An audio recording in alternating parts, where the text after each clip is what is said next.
안녕하세요.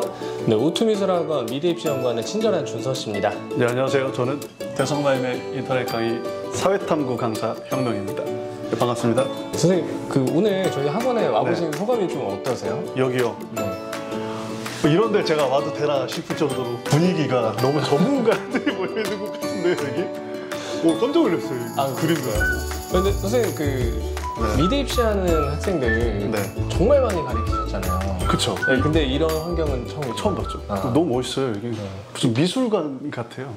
미술관을 가본 적이 없는데 그러니까 이게 너무 멋있는데요. 이게? 지금 학생들이 그린 그림들이 전시해 놓은 거예요. 저희 학생들이 좀 새롭게 보입니다. 아, 그렇습니까? 저보다 막 형처럼 보이고 왜냐면 이게 진짜 애기들로 봤거든요. 네. 왜 공부하네? 이러고 있었는데 이 정도 하면 공부할 필요가 없는데.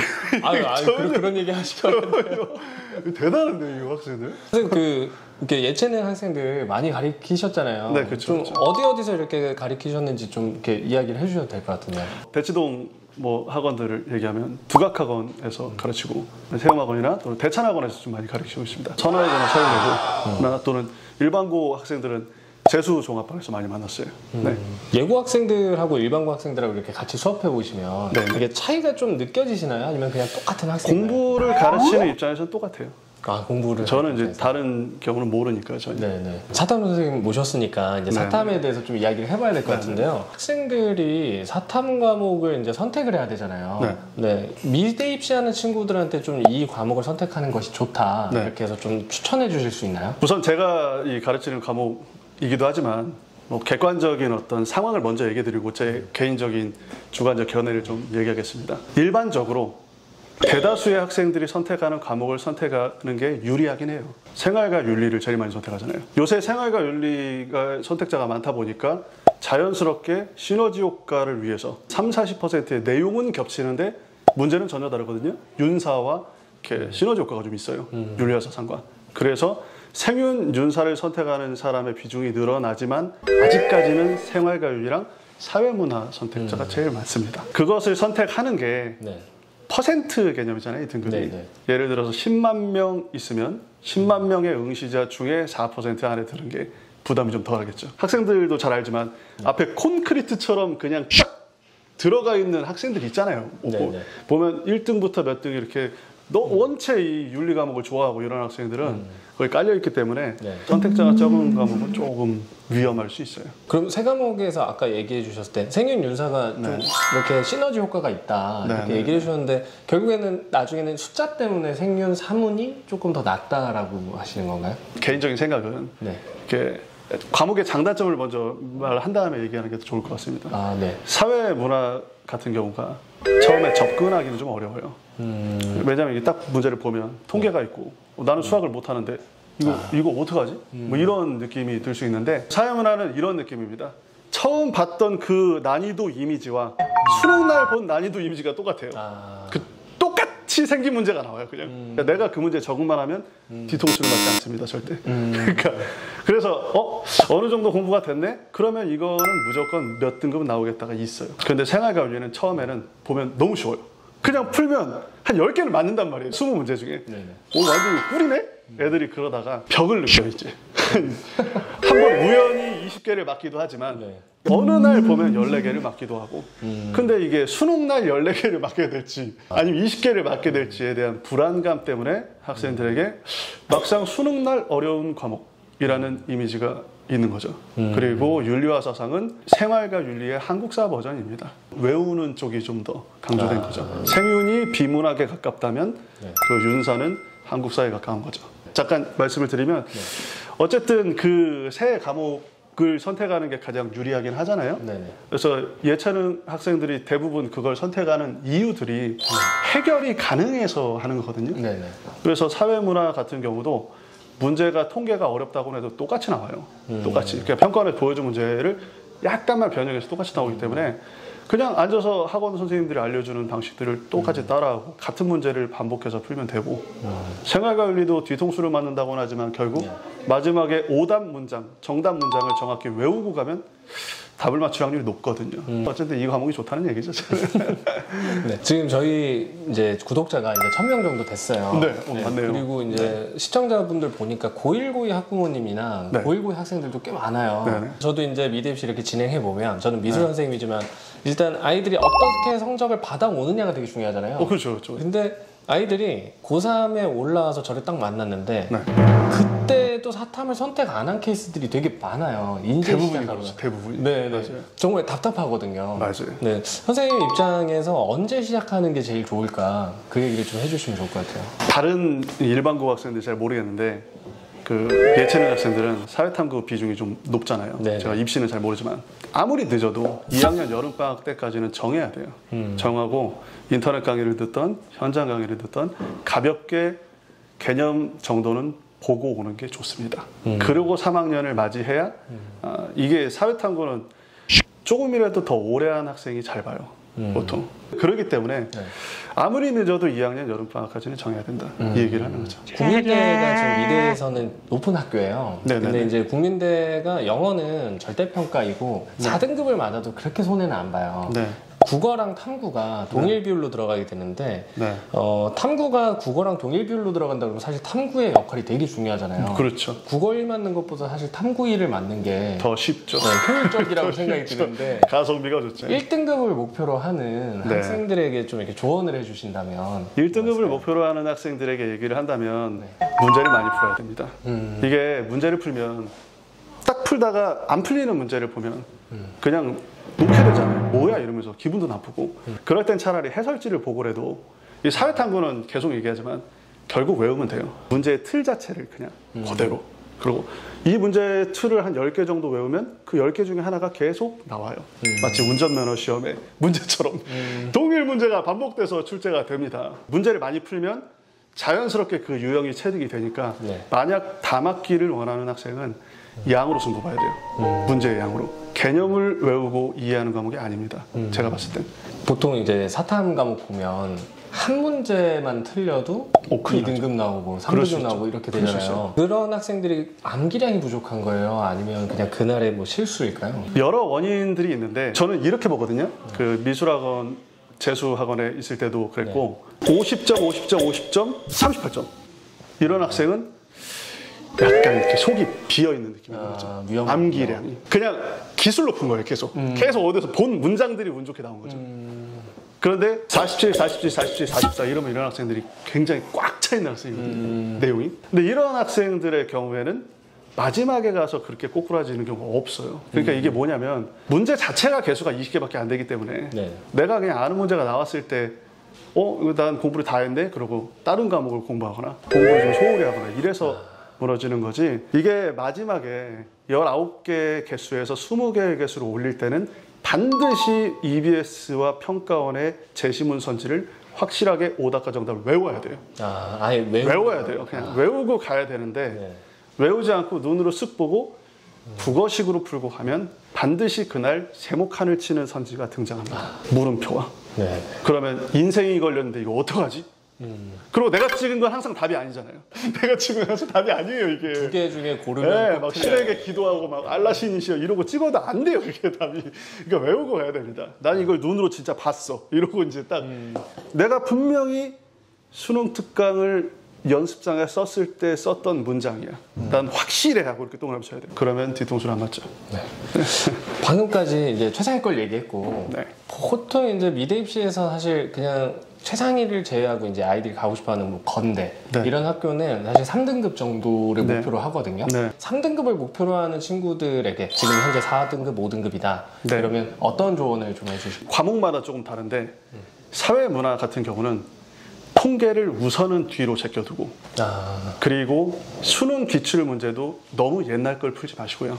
한 3개년치 수능 기출 문제에 오답을 정확히 외워주면 돼요. 정답만 외우는 게 아니라. 학생들이 이제 어떤 기출 문제집 있잖아요. 자이스토리나 마더텅을 보면 정답 딱 체크하고 난 알아요 넘어가는데 오답을 계속 분석하는 연습을 하면 반드시 17개는 맞습니다. 17개는.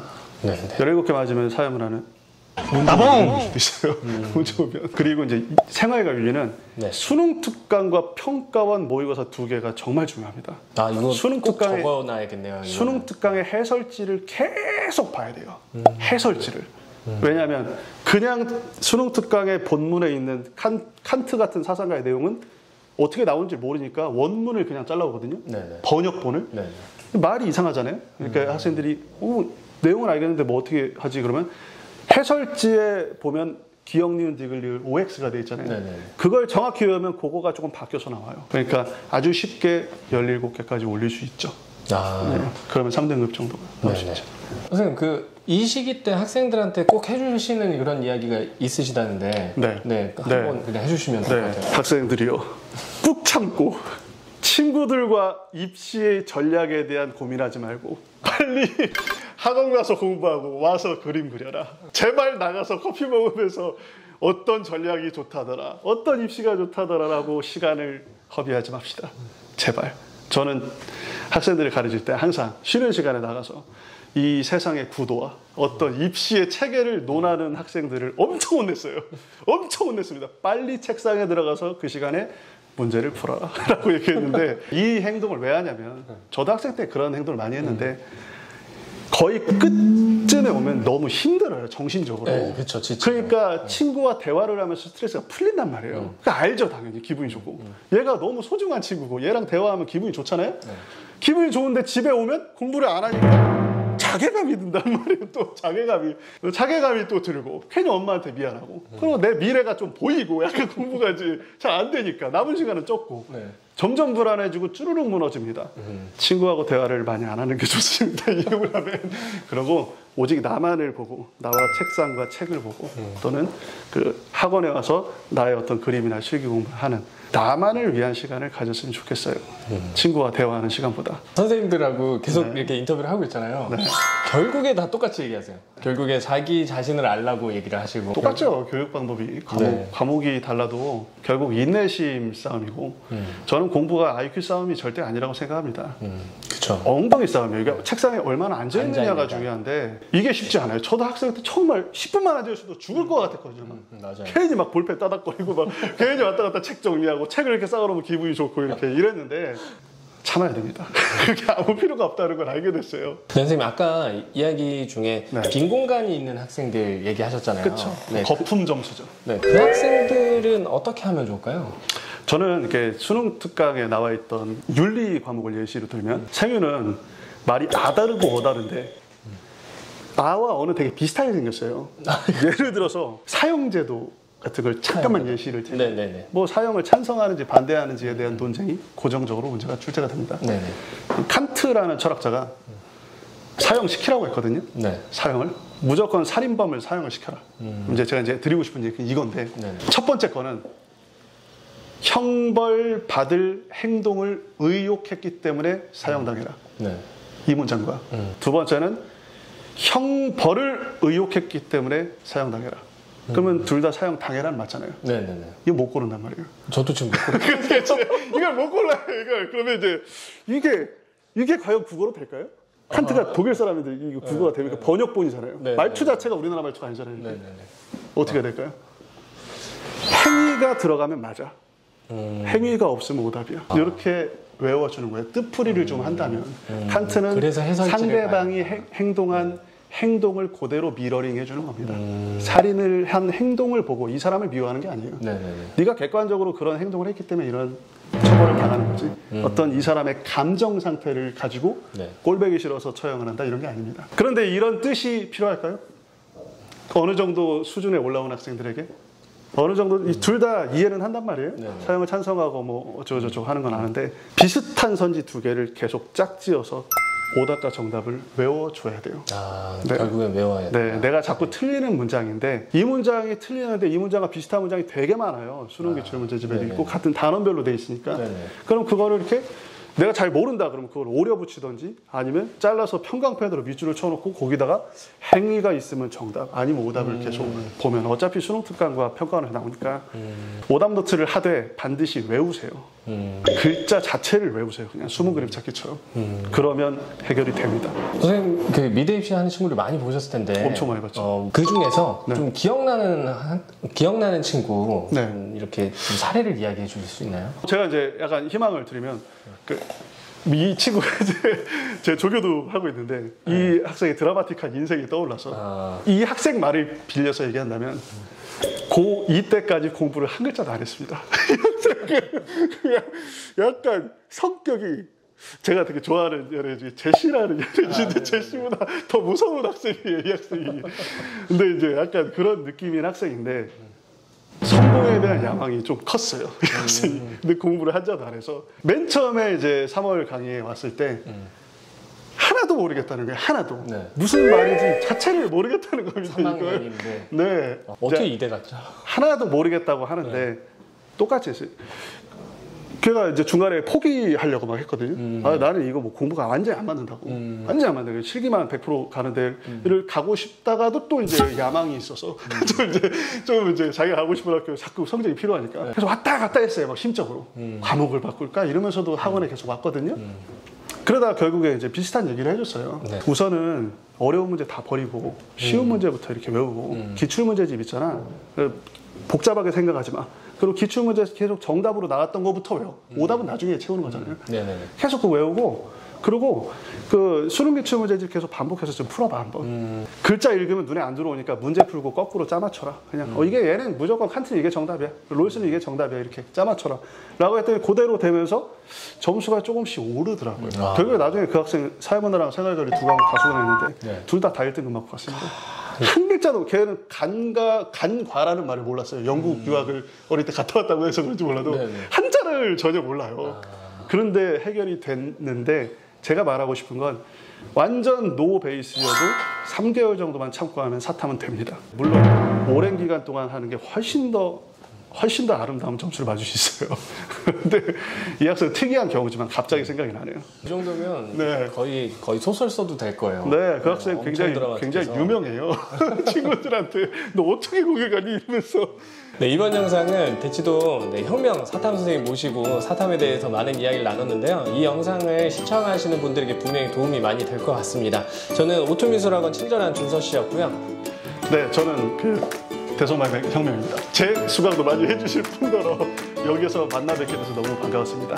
감사합니다. 네, 감사합니다. 감사합니다. 네. 여러분, 사회탐구는 누구나 만점을 찍을 수 있습니다. 기초 실력이 아니라 인내심으로 결정이 되기 때문이죠.